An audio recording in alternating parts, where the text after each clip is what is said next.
ഓം ശ്രീനാരായണ പരമ ഗുരവേ നമഃ. ഗുരുമാർഗത്തിലേക്ക് ഏവർക്കും സ്വാഗതം.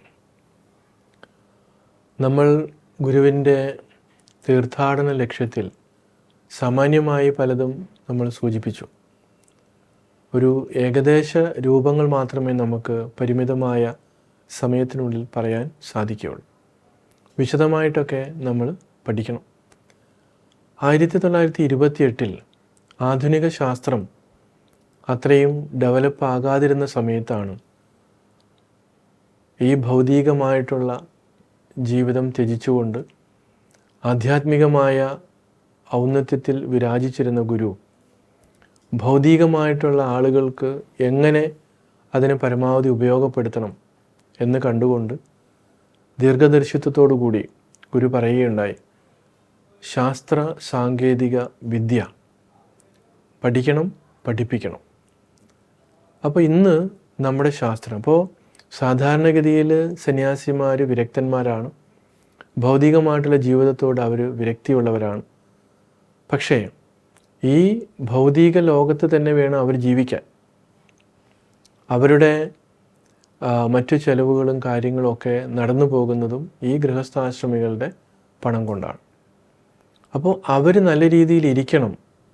അവർക്ക് എല്ലാവർക്കും ഈ ഭൗതികമായിട്ടുള്ള ജീവിതം ഉപേക്ഷിക്കുവാനോ ഒന്നും പറ്റില്ല. അത് അസാധ്യമാണ്. ഈ ലോകത്തിനൊരു വ്യവസ്ഥയുണ്ട്. അപ്പോൾ ഭൗതികമായിട്ടുള്ള ലോകത്ത് നിലനിന്നുകൊണ്ട് തന്നെ വേണം നമ്മൾ ആധ്യാത്മികമായിട്ടുള്ള അറിവിൽ വിരാജിക്കാൻ.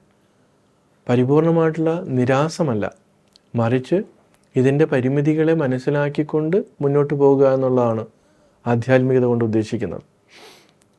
അപ്പോൾ ഗുരു അതിനെയൊക്കെ ഉള്ളിൽ വെച്ചുകൊണ്ട് തന്നെയാണ് ഈ ശാസ്ത്ര സാങ്കേതിക വിദ്യയെ പരമാവധി അത് നമ്മൾ ഉപയോഗപ്പെടുത്തുക. നമുക്കറിയാം, ലോകത്തിൻ്റെ ഏത് മുക്കിലും മൂലയിലും നടക്കുന്ന കാര്യങ്ങൾ ആ സെക്കൻഡിൽ നമുക്ക് എവിടെ ഇരുന്നും അറിയാനുള്ള ശാസ്ത്രം വികസിച്ചിട്ടുണ്ട്. അത് ഉപയോഗിച്ച് നമുക്ക് എന്തെല്ലാം രീതിയിലാണ് വികസനങ്ങൾ ഉണ്ടാക്കുന്നത്. അതിൻ്റെ ഒരു ചെറിയ ഭാഗമാണ് നശീകരണത്തിന് ഉപയോഗിക്കുന്നതെങ്കിലും ഭൂരിഭാഗവും കൃഷിയുടെ കാര്യത്തിലായാലും ശരി, മറ്റ് വിദ്യാഭ്യാസത്തിൻ്റെ തലത്തിലാണെങ്കിലും ശരി, ഏതെല്ലാം തലത്തിൽ ഈ ശാസ്ത്രം നമ്മൾ ഉപയോഗിക്കുന്നു. അപ്പോൾ ആ ശാസ്ത്ര സാങ്കേതിക വിദ്യ നമ്മൾ വളരുന്ന തലമുറയ്ക്ക് കൃത്യമായി അതിൻ്റെ ദോഷങ്ങളും ഗുണങ്ങളും പറഞ്ഞു കൊടുത്ത് നമ്മൾ പഠിപ്പിക്കുമ്പോൾ അത് രാജ്യത്തിന് മാത്രമല്ല, ലോകത്തിനും അതേപോലെ തന്നെ വ്യക്തിക്കും കുടുംബത്തിനും അത് പ്രയോജനമാണ്. അപ്പോൾ ഏറ്റവും പ്രധാനമായിട്ടുള്ളത് വ്യക്തിയിൽ നിന്ന് കുടുംബം, കുടുംബത്തിൽ നിന്ന് സമൂഹം, അങ്ങനെയാണത് പോകുന്നത്.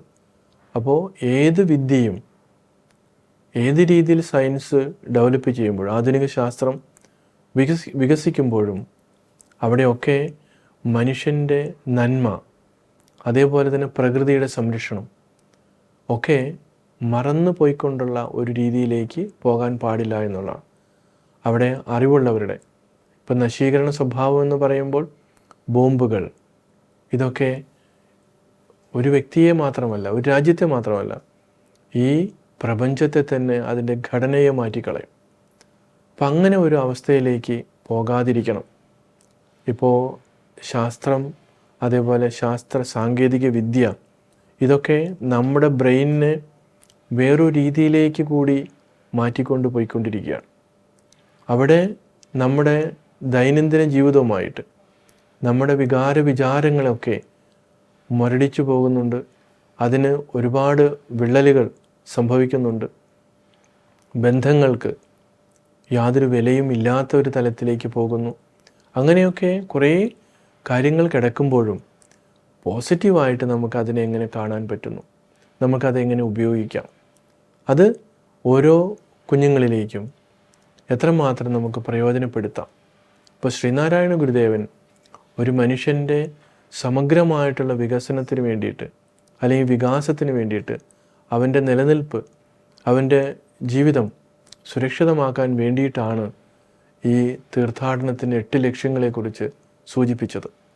അത് വെറും ഒരു തിയറി മാത്രമല്ല, ഒരു സിദ്ധാന്തം മാത്രമല്ല, ഗുരു അത് പ്രാക്ടിക്കലായിട്ട് ജീവിച്ച് കാണിക്കുകയും ചെയ്തിട്ടുണ്ട്. അപ്പോൾ സ്വന്തം ജീവിതം കൊണ്ട് മറ്റുള്ളവർക്ക് മാതൃകയായി തന്നെയാണ് ഗുരു ഇവിടെ ഉണ്ടായിരുന്നത്. ഒരു സാങ്കല്പിക ലോകത്തല്ല ഗുരു ജീവിച്ചത് എന്നുള്ളത് കൂടി നാം മറക്കരുത്. പലപ്പോഴും ഗുരുവിനെ ഒരു സന്യാസി എന്നുള്ള രീതിയിൽ പലർക്കും കാണാൻ ബുദ്ധിമുട്ടുണ്ട്. ചിലർ സാമൂഹ്യ പരിഷ്കർത്താവായിട്ട് കാണുന്നുണ്ട്, ചിലർ മഹർഷിയായിട്ട് കാണുന്നുണ്ട്. ഏത് വഴിക്ക് ആര് എങ്ങനെ കണ്ടാലും അതാത് തലത്തിൽ ഗുരു പരിപൂർണനാണ് എന്നുള്ള ഒരു അത്ഭുതം നമുക്ക് കാണാനും പറ്റും. കാരണം എങ്ങനെ നോക്കിയാലും അത്രമാത്രം പെർഫെക്റ്റാണ്.